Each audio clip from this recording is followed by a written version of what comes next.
Thank you for stopping by Ballistic Burgers. On today's video, I'm going to be doing a copycat of the double cheeseburger from Holeman and Finch Public House in Atlanta, Georgia. Let's get going.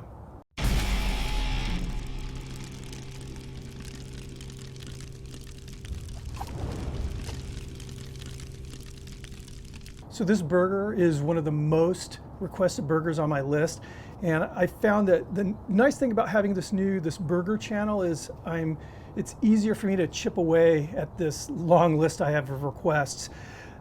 So Holeman and Finch Public House, it's basically a nice kind of a restaurant, bar and grill in Atlanta, Georgia, and this burger used to be not on their menu, and the way it worked was at 10 o'clock p.m. they would basically make a big announcement, we're serving burgers, and they served 24 only. Basically they served until the 24 burgers were gone, which happened like that, like snap of a finger. The reason they only served 24 burgers is that's how many they could fit on their flat top. The burger became so popular, ultimately now it's on their menu. You'll find it's a very simple burger, but because of the way it's treated, it's an awesome burger. And the nice thing about this is anyone can make this. I'm going to show you how right now. So there's a little bit of prep that needs to be done. I mean, basically two things need to be done, but these two things are what literally makes this burger. So the first is prepping the onions, and I did this last night. So I hope you can see this. So red onion, sliced paper thin. I mean, it's transparent, it's so thin. I did this last night on a mandolin, and they're basically half rings. This is how I sliced it, half rings. Important step, and this is something, so in my research on this burger, what I had to do was I just watched video after video after video, and I noticed that each video had new details that the others didn't have, and I was able to hem everything together. One video mentioned this, that these onions are pre-soaked. So what they're doing is soaking these red onions in water. I did it overnight, and that basically takes away the sharpness, the kind of sulfury flavor that the red onions have, and it just leaves that nice little bite and that nice oniony flavor, but it's not that real strong pungent flavor that red onions have. And I was actually, this morning, I took a bite of this onion just raw, and it's really mellowed out from that step. The next thing is the meat blend. I think this is the most important thing. This is what really makes this burger. Holeman and Finch use 50-50 blend of ground chuck and ground brisket. Two great meats that make wonderful hamburgers, and a lot of the best burgers, at least in the United States, that's what they're doing. They're blending their meats. If you don't have a meat grinder, consider buying one, because especially if you dig on making sausage or burgers, it's kind of liberating. I get asked a lot about the meat grinder that I usually use on Ballistic barbecue. I've used it several times, and it's a large meat grinder. It's something you couldn't just leave out on your counter indefinitely. It really wasn't that cheap, so I went out and bought, actually I found it on Amazon. It's what I'm going to call an Amazon special, not made in the US, 60 bucks. I paid for this, $60. The original meat grinder I had was a plastic attachment for the KitchenAid, and I didn't like it. And I literally paid about the same for that as I did for this. So I haven't used this yet, we're going to try it out. So Home Docs is the brand name. It's really easy to assemble. You got different die accessories, the die sizes, which here's the die. Holeman and Finch used the large die, and that's my favorite grind because it gives you more of that kind of steaky feel in the mouth. If you guys don't have a meat grinder, buy the meat. Most stores, the butcher counter, they'll grind the meat for you. But again, consider buying a meat grinder. Anyway, we're trying this one for the first time, and I hope it works, or else I'm back to the drawing board on this video. So here's the chuck, and I cubed it up. And here's the brisket, same thing, I cubed it up. Basically what I did was I took each cut of meat and I weighed the brisket. It was the smallest cut. It was 1.45 pounds. I basically trimmed this down to 1.45 pounds, and then I cubed up the meat. And what I like to do is when I'm running the grinder, I'm going to tell you now because this is probably going to be loud, is I'll alternate the cubes. I'll put like a piece of brisket in followed by a piece of chuck, and I'm really keeping an eye on the fat. I want to try to balance out the fat in this grind, and this is going to be good. So this little grinder has everything I need. It's got only one speed, which is fine, and then it has a reverse, which is very important, especially if it kind of, you know, the auger starts binding up. So normally what I like to do is I'll freeze all the metal parts on my grinder. It helps, you know, preventing the meat from heating up, which will start kind of melting the fat and gumming things up. And you definitely want to grind very, very cold meat. So let's get this fired up. And again, I'm going to alternate brisket, a chunk of brisket, a chunk of chuck throughout.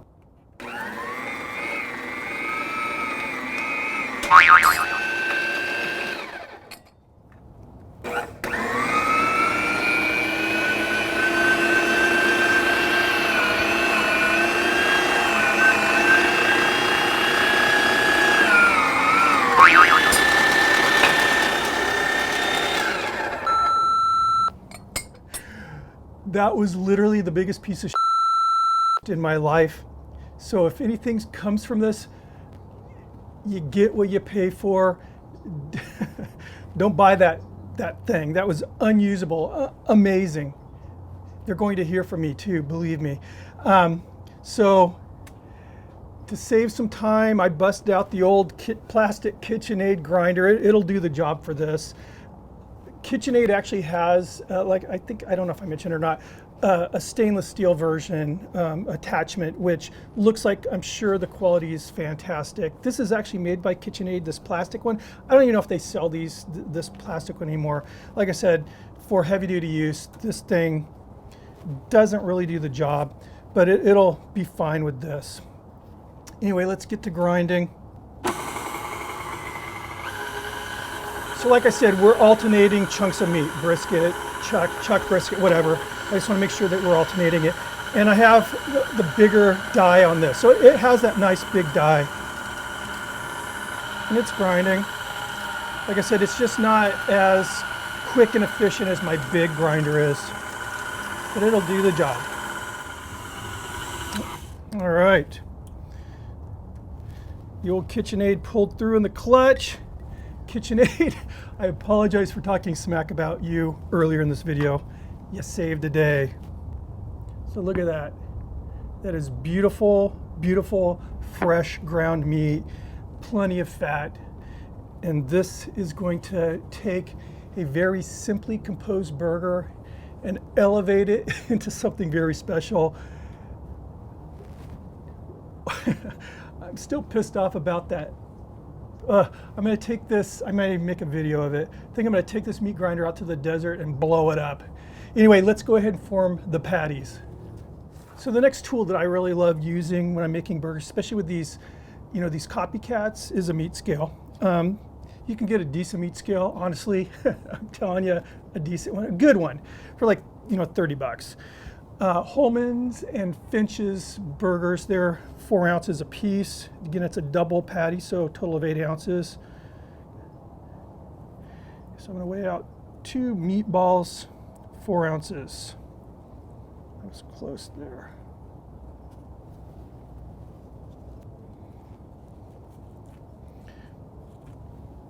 Okay, there's 4 ounces there. Let me get this off the scale. These meat parchments, again, Amazon, I love these. I used to use just regular parchment paper, but you know, I was actually wasting a lot of the parchment paper because you have to cut off what you're not using, and these are already pre-cut. 500 sheets in a package. There we go. The next thing I like to use are these form rings. You can buy them at a, you know, bakery shop, at craft shops that have a bakery department. You can get them on Amazon. This one I want to say is about a 4-inch diameter or so, and it looks gross. I assure you it's clean. It's just, you know, it's got that finish. It doesn't do well in a dishwasher, and it's been dishwashed, so it just sort of lost its shine. So, and they're not doing this, but I am. I like things to be kind of I don't know, I like consistency when it comes to burgers. Packing it in here, but I'm not packing it too hard. I'm not mashing it. There we go. Just a beautiful patty right there. Plenty of fat. That nice, beautiful, fresh lean. I mean, this is going to be an amazing burger. Crow wants a bite of it, I guess. All right. These are going to go into the refrigerator and just chill out a little bit.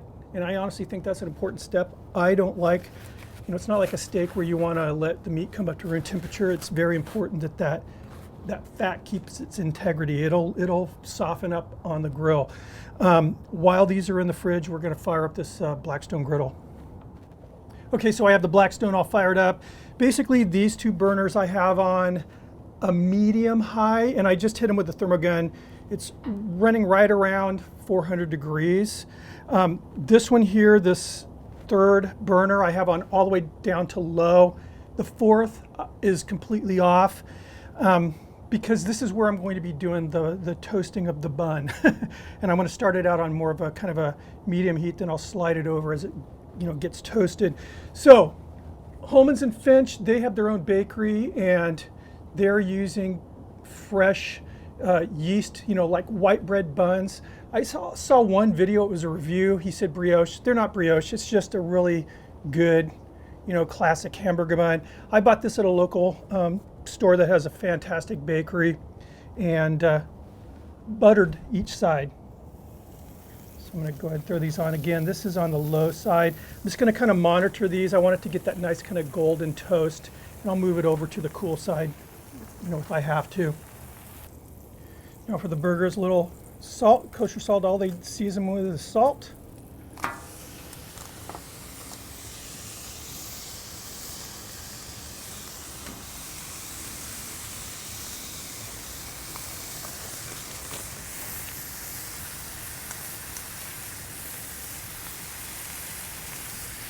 On my Ballistic barbecue channel, I did a video on, I did 10 different smash techniques. They have to actually do a smash, and they do the 4-point press, basically. We're going to press the corners if a circle has a corner.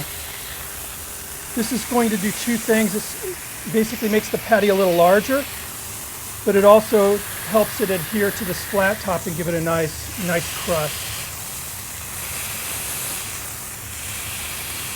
Now, my last burger video I did, the onion burger video, it was requested that I provide times in future videos, how long it takes.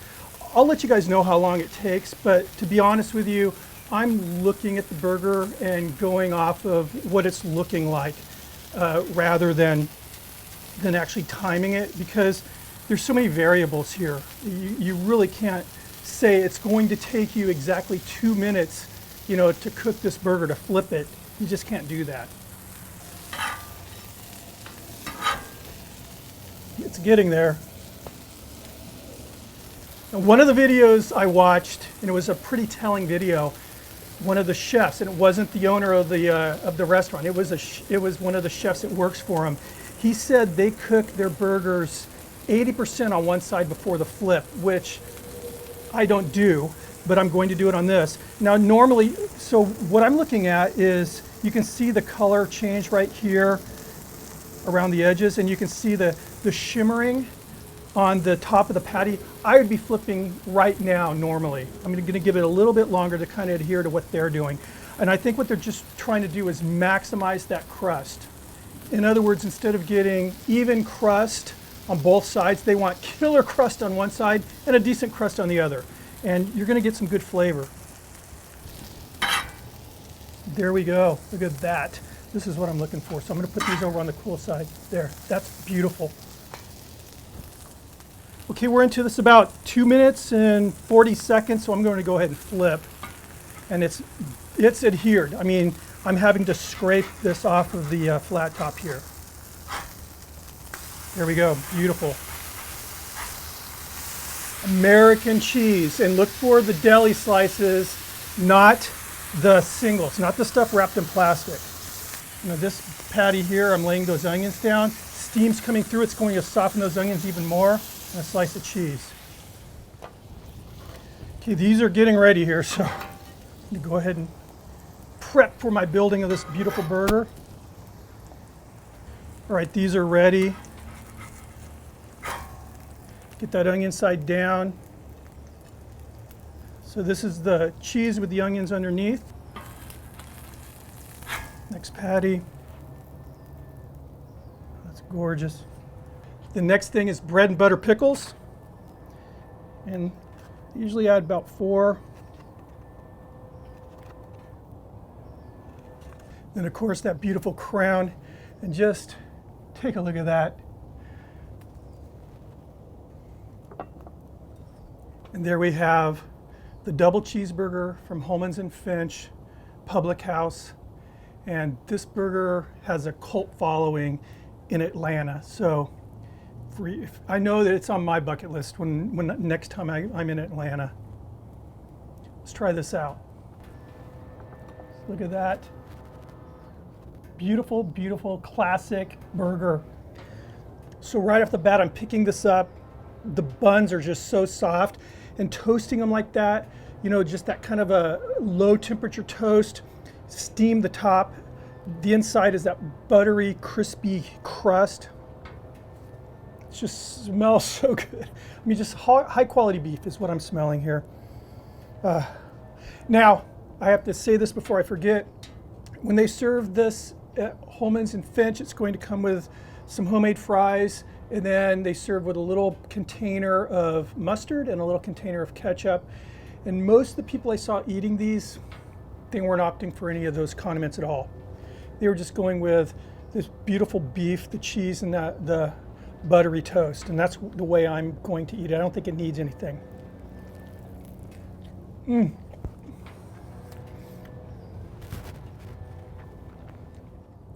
I'm biting into this. The steam's rising off. I don't know if, I'm doubting you guys can see the steam.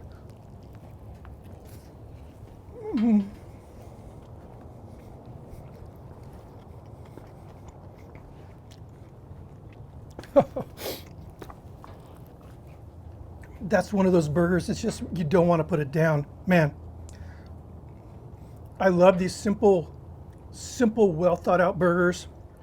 Anyway, so let's see here. Today I'm drinking Oktoberfest by Sierra Nevada. And I believe this video is posting like maybe the first day of November, but we're at the latter days of October when I'm shooting this. I mean, I want to eat this burger so bad. Anyway, if you're not subscribed, please do. It's free. Make sure you ring that notification bell so you'll get notified whenever a new burger video goes up. If you like the video, big ol' thumbs up. Keep those suggestions coming in. My request file is growing by the minute. It's awesome. See you in the next video. Cheers.